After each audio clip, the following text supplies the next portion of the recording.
We're here. We're here. We're here.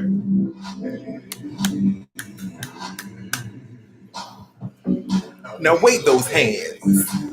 I came to pump. Hello, hello.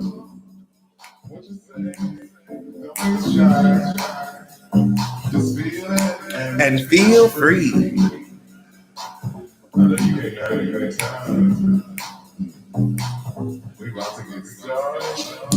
We about to get loose. We about to do what we came to do.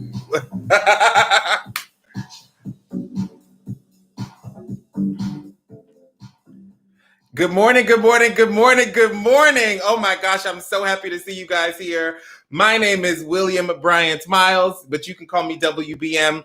And this used to be called Wake Up with WBM, but now we are in the what? Wonderful world of WBM. Brand new network, brand new deal, still bringing you all of the flavor. I was going to say something else. Bringing you all of the heat, all of the fun, everything as fantastic as it ever was. This is our first time here. I have a new Trevor. He didn't give us his name yet, but I have a new Trevor. And we are in the same old studio, but we got new equipment. So we may have to adjust a couple of things as we get started here. Like, for example, maybe I want to just pull that out just a little bit, or maybe I want to pull it in. I don't know. But we are here. I already said my name. I already said what the show is. Today, I am going to do my nails. I haven't done them in a really long time, which for me is like 2 weeks. No, I should have kept it where it was. This is the problem. I have this really bad habit, and my collaborators hate this about me, where I will rehearse something and tech it, and then like at the last minute, I'm like, no, let's do it a different way, which is usually incorrect because that's why we rehearsed it. But I guess that's just like my nerves or whatever. So for those of you who are new to this is just a wonderful world of me, WBM. We're going to talk about everything under the sun. And I just kind of do whatever the hell it is that I want to do. Sometimes I might sing, I might dance, I might tell a story.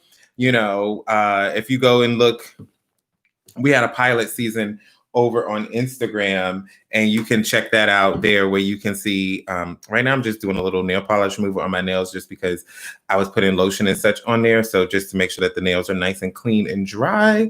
This one is non-acetone. I'm lying. It's not non-acetone. But just doing a little nail polish remover. I usually use acetone polishes because I use a lot of glitter, as we'll see, and that shit is hard to get off. So we have a lot to talk about because the last time we were together was like in the summer, and it is now autumn. We've been fortunate in New York. I hope the sound of nail clippers doesn't drive you crazy. I read somewhere that you're not really supposed to clip your nails. So maybe I should just do this.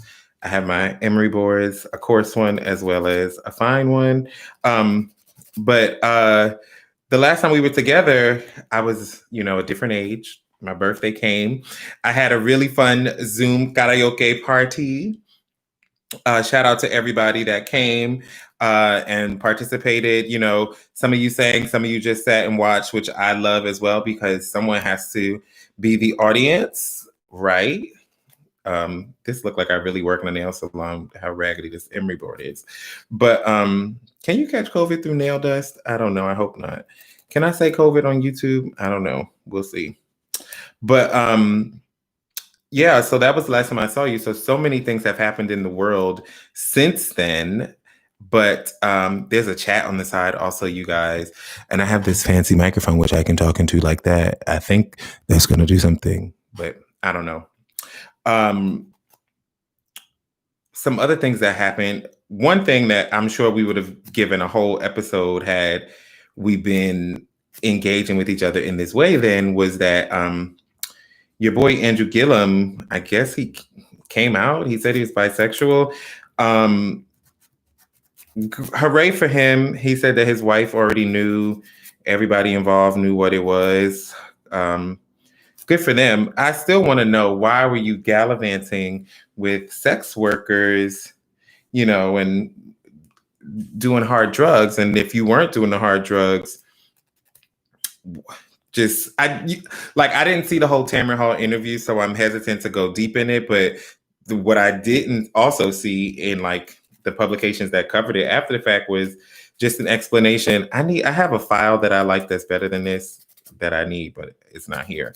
What I also don't understand is like I felt like we didn't get any answers to what was happening, right? And I think that was on the one hand, it was very masterful of his team because I think that they made it clear that they were committed to how do I want to say this?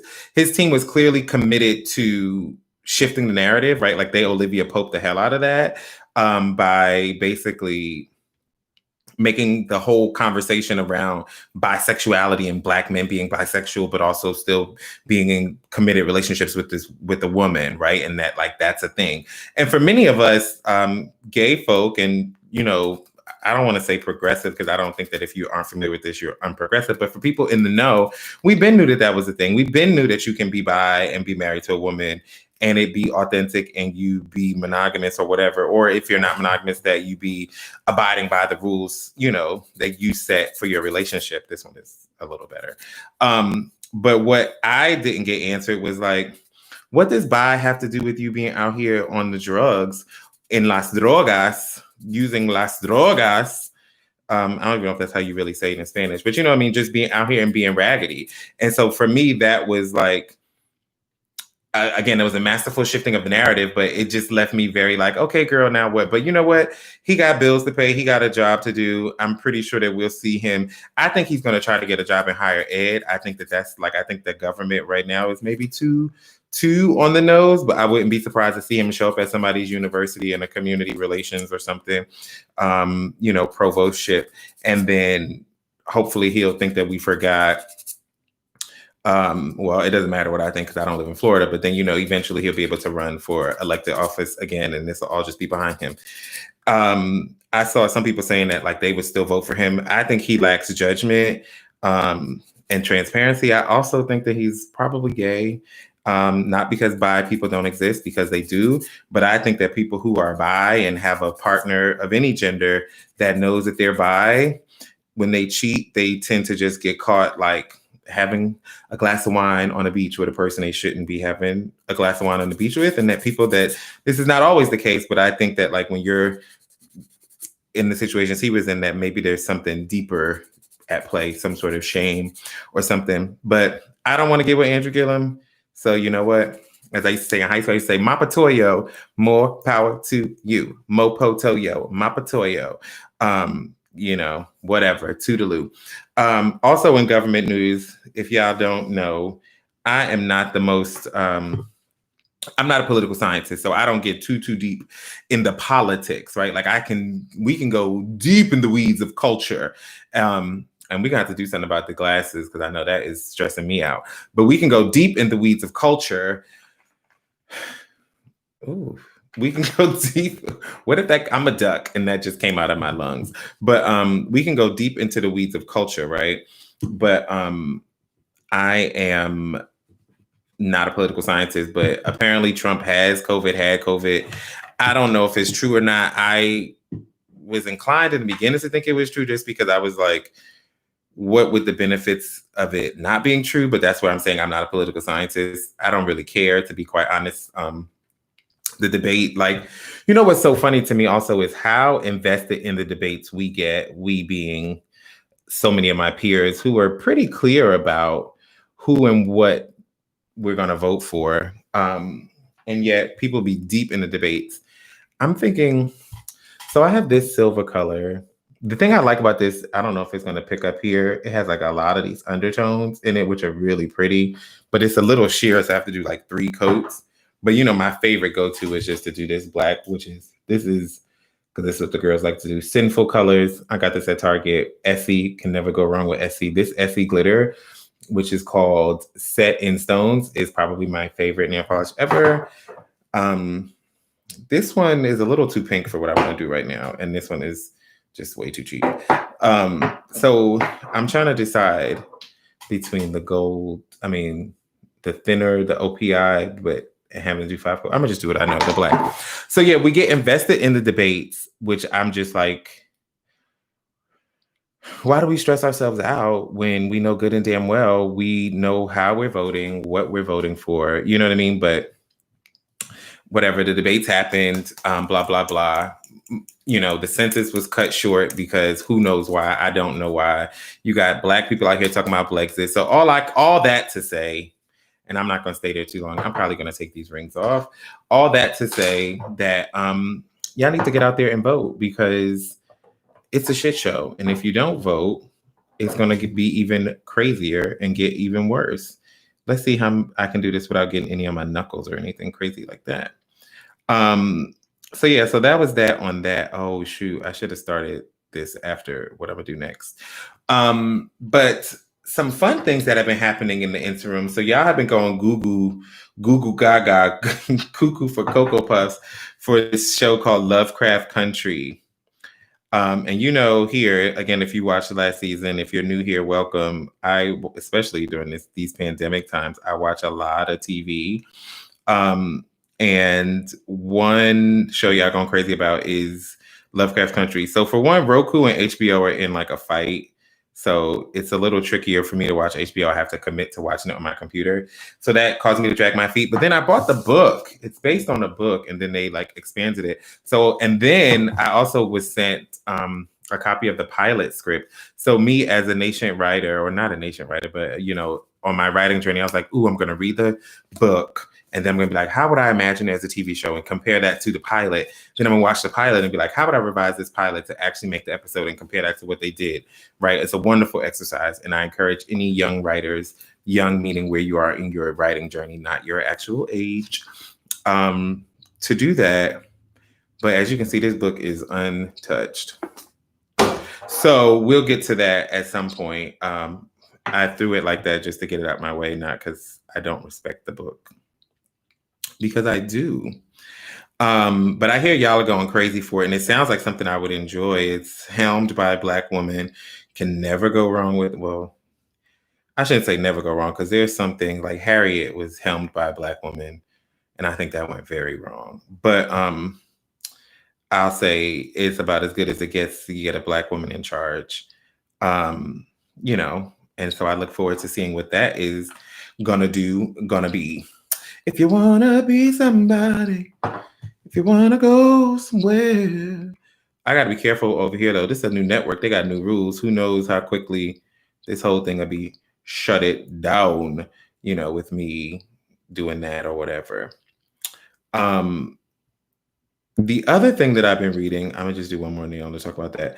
But yeah, so Lovecraft Country. Oh, something else I watched was the 40-year-old version on Netflix, directed, written, produced by, starring Rada Blank, Black female.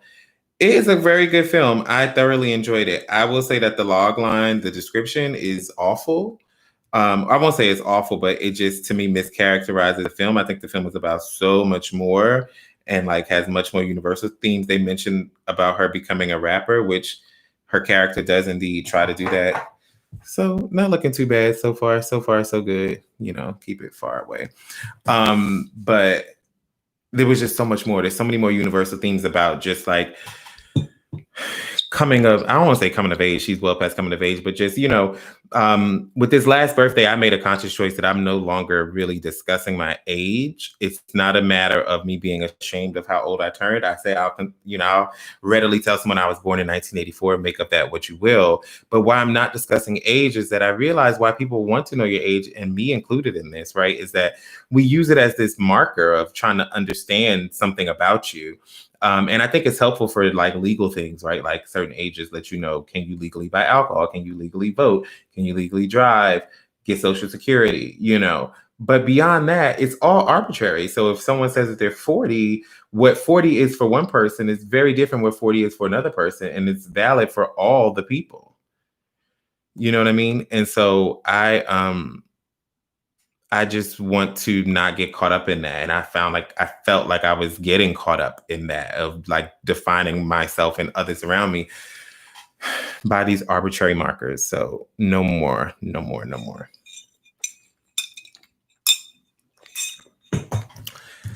Next up, the meaning of Mariah Carey, or as Oprah says, meaning Mariah. This memoir, I don't read a lot of celebrity memoirs of living celebrities. No particular reason, just haven't done it. I have a lot on my bookshelves though, but this one right here, I think, trying to like the hot spot of the light. This one right here is a must read if you are in any way remotely a fan of Mariah Carey. I think that you will enjoy this. If you are obviously a fan, you will very much enjoy it. And I also think that if you're a critic of hers, I think that you will enjoy it because it will give you a lot of fodder to either deepen your critique or to contextualize your critique. And I think she's very transparent. My criticism of the book, the thing that frustrated me about this book is, but I think I understand it, is that like this book has about, if we don't include the acknowledgments and all of that stuff, it's 337 pages. And Miss Thing doesn't start talking about Nick Cannon until like 321. And then babies. And so, you know, I get that. Like, I just felt like the end of the book, it just started to get a little bit like, oh, gotta wrap it up. Part of it, I think, is that, you know, when you're Mariah Carey, you have more than one memoir in you. And Mariah also has young children. And so I get why you might not want to talk about your children's father at length, you know, while the kids are so young. That may be a conversation. I'm totally speculating. I could be wrong. But that may be a conversation that you want to have with the children, you know, when you are, or I should say, when they are of age to engage in that conversation. You know what I mean? You don't want them to find out about the issues that you and their dad had because they snuck and read a book when they were 14. You want to be able to sit them down and, you know, tell them this is what happened. This is why it happened, especially since their parents are not together. So I get that. I get that. But yeah, I enjoyed it. And I will say oh my gosh, what did I do here? Oh no. What I did, I was surprised at how emotionally invested I got in her young life, because she didn't talk about it much before, or I'm going to say I didn't hear much about it before. You know, I've been trying to learn how to like stop saying that, like, just because I didn't know about something that it didn't happen. You know what I mean? So I'm like, maybe she did talk about it. I just didn't hear about it. And so I was very invested. One, because I felt like there were some things that parallel with just like my own journey, but then she also just had a lot of context and a lot of insight about like being a mixed race girl. And what I appreciated was that, you know, we live in a time now where being mixed is celebrated, as it should be, as all identities should be. But that wasn't the time she was raised in. And I appreciate that she didn't try to like, I'm not gonna say misrepresent it, because this, you know, people represent life as they was, but it wasn't the mixed-ish story of like, oh, my parents, you know, are creating a bubble and it's us against the world. Like she created it in a way that was very much like, or she crafted it rather, and told the story to be like, my mom is a white woman who's kind of a mess and has, you know, a lot of problematic views about race and didn't really shelter me from the world in that regard. Or give me like a understanding of what I was going to be up against. And it was just, you know, interesting. I don't know if refreshing is the word, but it was interesting and eye-opening to hear that story. Because as a non-mixed person who is the child of non-mixed people, I don't know that intimately, and I didn't get to hear it very often. So if you haven't already, I would encourage you to get the meaning of Mariah, or like I said, as Oprah said. And did y'all see that Oprah interview that she did? It was a good interview in terms of, I felt like Mariah offered some good fodder. You know, she doesn't say anything that's not in the book, but she doesn't give away the whole book. So if you read the book, you don't need to watch the interview unless you just love Mariah. If you watch the interview, you would still need to read the book. But one thing that she does say, I'm sorry, that's not what I was going to say. What I was going to say was a mess was Oprah. Like Oprah looked very much like she just put that whole thing together herself. Like her lighting, her camera, well, her camera was good, but like the lighting was very, we'll say basic, standard issue, harsh. Her wardrobe, her wig, like Mama got this. She just looked very much like what she is, right? Which is a Black woman of a certain age, but she is also like a Black woman of a certain age with access to literally the best of everything on earth. And I didn't see that coming through. But it's a pandemic, so I'm gonna let Oprah live because I'm grateful that Oprah is living. You feel me? You dig? You dig. So the next thing I'm going to talk about, for those of you that don't know, my background is Christian Gibbs said she was wearing her house slippers. I didn't see that, but Mama O did have on. It was looking very homespun, so I wouldn't be surprised if there was a house slipper in there. And granted, I'm sure that was a $10,000 house slipper. Broom, that's the speaker cutting off. I told you we working through some things. And we are absolutely live. So this is the thing I hate sometimes too, is like the brush gets a little wet, a little dry, and then it gets streaky. If any nail techs are out there, can you help me understand what that is? Am I just moving too slow?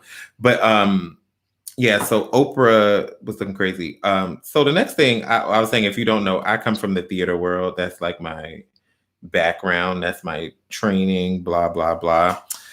So you guys are all familiar with the EGOT. They're looking pretty good though, I think, right? Emmy, Grammy, Oscar, Tony. That's supposed to be like the quadruple crown of the entertainment industry, because Emmy represents television, Grammy is music, Oscar is film, and then the Tony is theater. And that's kind of like the whole entertainment world. And so if you get one of those, it's like, you're considered to be at the crown. And there are many people who aspire, but only a few get them. Some people offhand, like John Legend, has an EGOT. But the problem I have, one, with just like the conversation about the EGOT. And when I started my training in drama school, you couldn't tell me that I wasn't going to be an EGOT. And sure, I don't really care about these award shows. We'll get into that in a second, in the way that I used to. But if someone wants to give me one, I will take it and I will find a mantle for them. But the thing that I think is a little misleading about them nowadays is that, like, someone like John Legend, right? He's an EGOT, technically speaking. But it's not because he has conquered all of those facets of entertainment in the way as an entertainer in those fields. Like, his Tony Award came as him being a producer of the Broadway production. I think it was of Jitney. It might have been Joe Turner. I don't know, but of a play, right? He won it for the Broadway production of a play. And as a producer, but he wasn't a producer in the classic sense, in that he was out here. Well, actually, I don't know what he did on the show as a producer, so let me not say that. But he in his career is not necessarily a producer by, I don't know. I just felt like it feels a little different. Or then you look at someone like Cynthia Erivo, who, she is not an EGOT, but she has the Emmy, the Grammy, the Tony, and she has the Oscar nomination. So she's pretty close, right? Except the Emmy, the Grammy, and the Tony are all for the exact same thing. Therefore, her Broadway production of The Color Purple, and she got the Tony Award, which I saw her in the production. That was well-deserved. She was a very good performer in that role. And then she got the Grammy. Wait, that's why she got the Emmy for that. That's what she got the Tony for. She got the Grammy for the cast recording of it. Okay. And then she got the Emmy because she performed a song from it on a TV show, like on the Today Show or something. So my thing is that, like, yes, she has and then the Oscar, that's just incorrect, and we're not dealing with that. But those three, it's like, okay, on the one hand, she earned them, so I'm not taking it away from her. But it's like, it was all for one show. I don't know that speaks to the same, like, breadth as, like, a Barbara Streisand or Whoopi Goldberg, who incidentally also got her Tony for producing, even though I think she was nominated for performance, but you know what I mean? And even with that, at least that, to me, that shows a bit more variety and longevity, that, like, and I'm saying this is true for John as well, that, like, at least it shows that you're working in different ways. Like, I think that, like, I'm not saying she shouldn't have been given those awards, but I just feel like how she, she's EGOT nominated, to me, is like, okay, girl, that don't really mean nothing. And then, not to mention, like I said, the Oscar nomination is for Harriet. Well, she also wrote the song, but for Harriet, Child cheese. So anyway, all that to say that tomorrow the Tony nominations come out, and I intend to write a think piece about this because I'm very passionate about it. But for right now, this is what we'll get so that I can say that I went on record before the award show even airs. I mean, the nominations even air. The Tony Awards are one of the biggest scams in entertainment, right?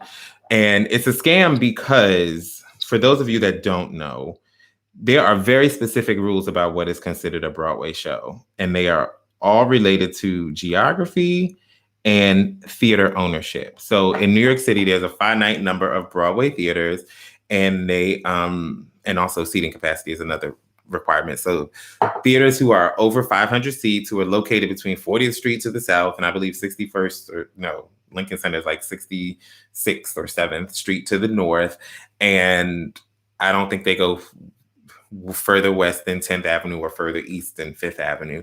And so they are in that district. And so that is like the first requirement. Then even within that, though, there are theaters that exist in that footprint that are not Broadway shows.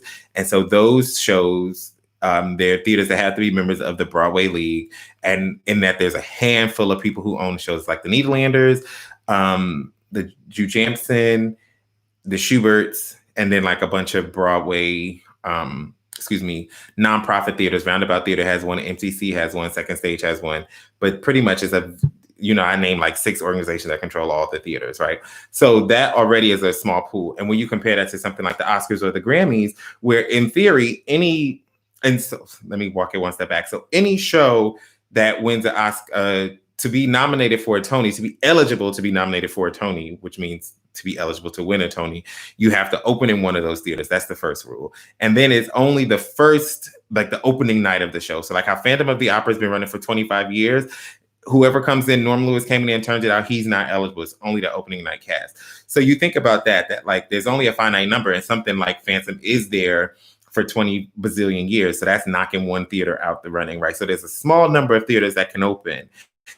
And then they split it up into play versus musical, plays from musicals, revivals from original productions, which I'm not saying any of that delineation is incorrect. I'm going somewhere here.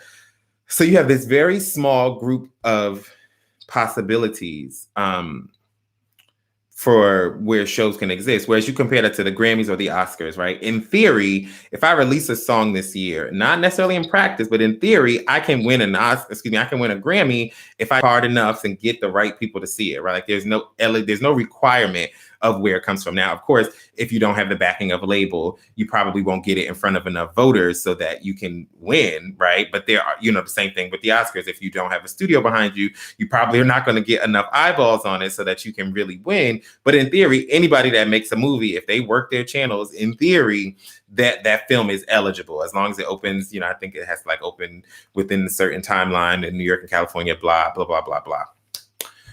Got it. Cool. So when you win an Oscar, you really are, in theory, the best film that was released that year because all films were eligible for contention.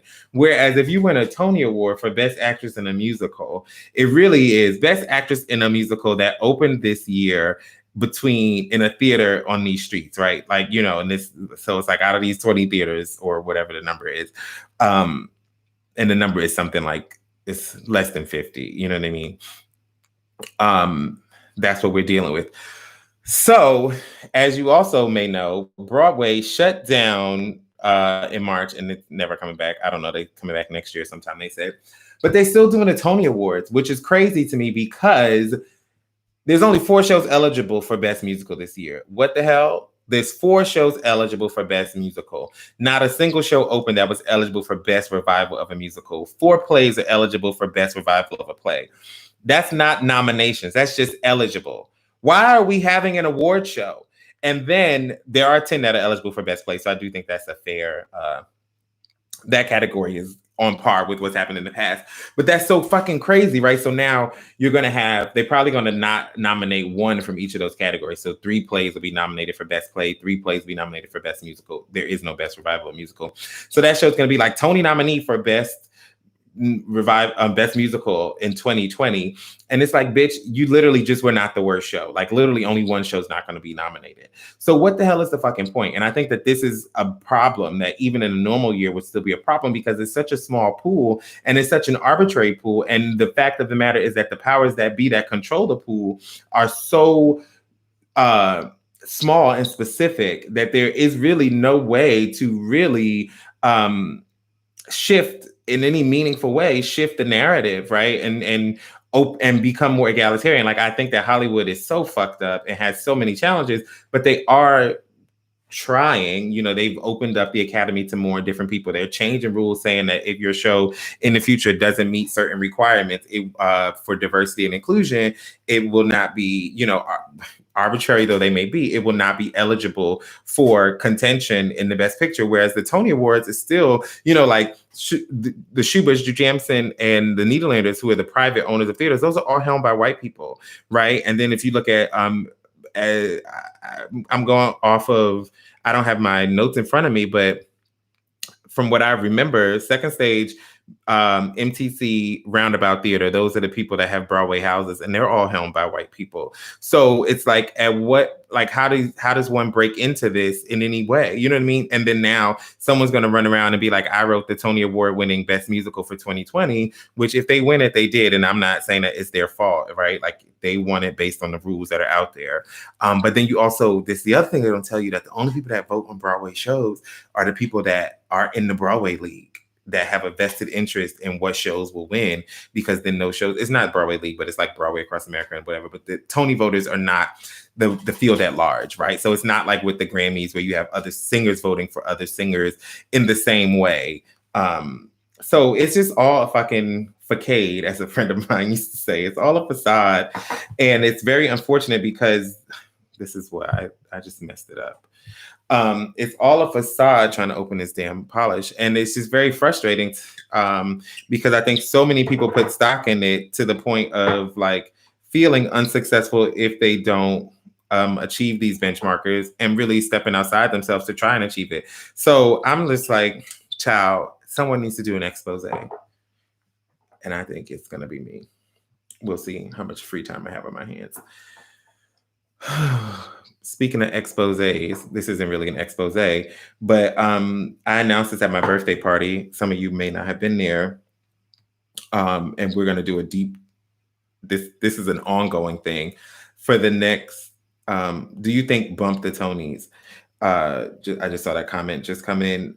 I think that, first of all, I think that it was silly. Like in a year, the other thing is, right, just like with the Oscars, very many, I'm not gonna say most, but a large number of Broadway shows are slated to open in the late spring so that they're like at the end of Tony eligibility, so that they're fresh in your mind, and even, a new show can get a nice little bump from hopefully Tony, nominations, wins, etc.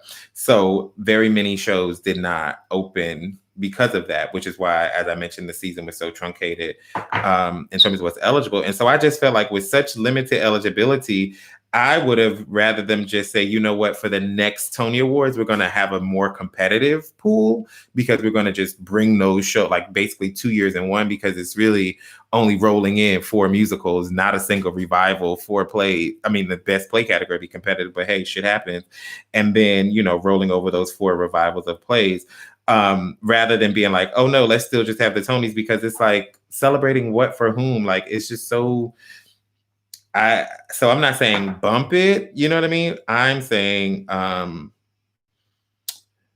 that's what I'm saying. Yeah, bump it to next year. Like, and I think that the Tonys need to be reimagined so that they're more inclusive of all of the exciting work happening in the city, if they're going to represent to the world that this is the pinnacle of I think that there's too many structural things in place that skew the narrative and impede diversity and inclusion and equity, that it is very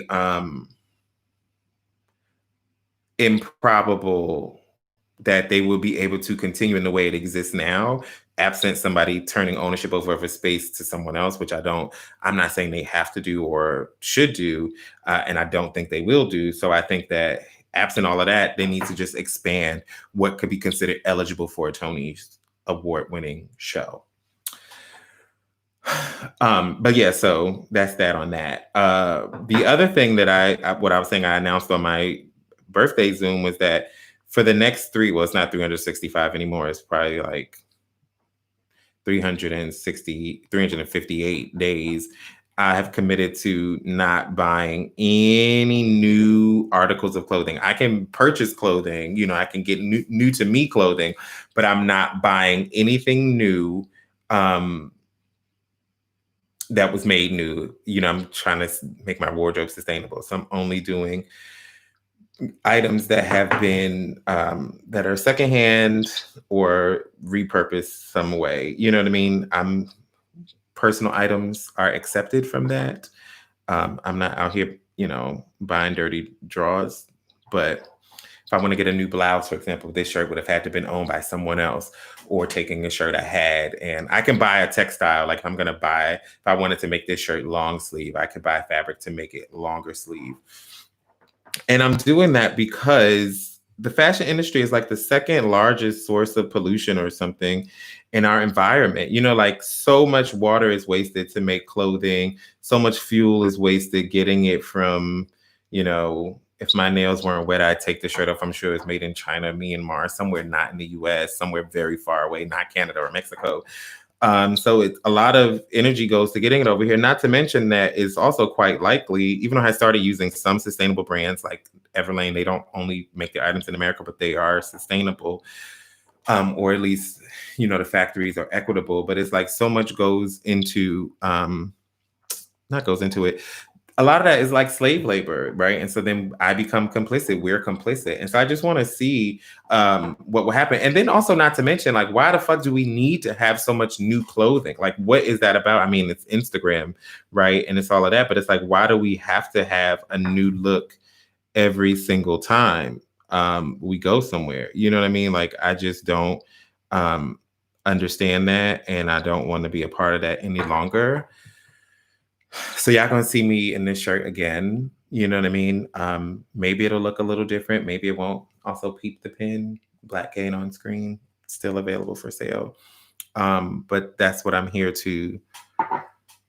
I just want to see what happens. I also am curious, like, obviously, if I'm buying less stuff, that means I'm gonna stop going to sites. Just because, if nothing else, I don't want to stress myself out by looking at sites for stuff I can't buy. So I'm curious to see what they're going to start to serve me ads for, because most of my ads are for clothes and handbags. I'm still debating on handbags, even though most of my handbags I buy secondhand anyway, just because why not? Well, one, a lot of the stuff I like is more vintage style in terms of bags. And then two, it's like a car, like it's going to run very well. Why not pay half the price, because once you use it once, it's already, used anyway.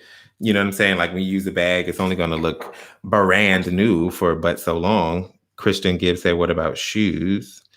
I've been debating that, but I think that shoes, to me, that's filed under personal items, but also not, meaning that, like, same thing for like exercise gear, that if I get something and I can't find what I need used, then I will allow myself to buy it new, just because it's so, like, at the end of the day, if I need a good pair, tennis sneakers, right? I play competitive tennis. If I need a pair of tennis sneakers, I'm going to get a pair new. But I also might be able to find a pair used, or a pair like boots used. And I'm not going to put the pressure on myself to be like, they have to be used. So that's that on shoes. I don't know if rest in peace, but or condolences. I don't know what you say to someone who had a miscarriage, but Chrissy Teigen suffered one, and I feel badly for her and John Legend and their kids who are dealing with that. And so many people in real life, like, I'm happy that they shared that with the world. I'm not happy that it happened to them, but I think that, like, so many things like this happens to so many people, regular people who feel inadequate, or just are dealing with it. And so I think it's good for folks to see and learn that, other people, especially people they may look up to and think have it all, go through something. So just wanted to shout that out. In the same vein of pregnancy, Kelly Rowland dropped a song last night.